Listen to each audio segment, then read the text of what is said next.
Narito ng PTV Balita ngayon. Tiniyak ng Department of National Defense na mahigpit nitong poprotektahan ang buong bansa sa kabila ng panawagan ng ilang grupo na ihiwalay ang Mindanao.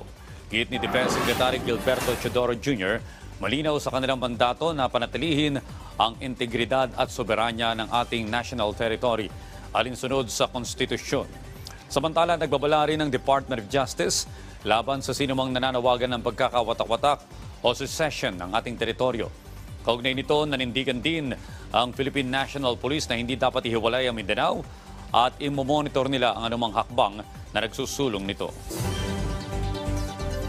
Sa iba pang balita, hinikayat ng Pork Producers Federation of the Philippines ang pamahalaan na magpatupad ng suggested retail price sa karne ng baboy dahil sa pagbaba ng supply bunsod ng African Swine Fever.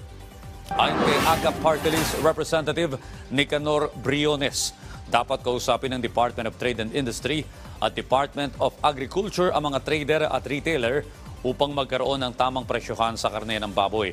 Sa ngayon ay nasa 400 pesos ang isang kilo ng karne ng baboy sa mga palengke.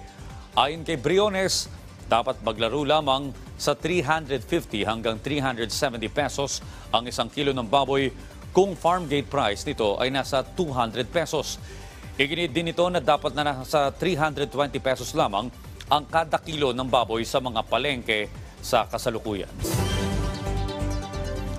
At yan ang mga balita sa oras na ito. Para sa iba pang update, i-follow tilay kami sa aming social media sites sa @PTVPH. Ako po si Audrey Goriseta para sa Pambansang TV sa Bagong Pilipinas.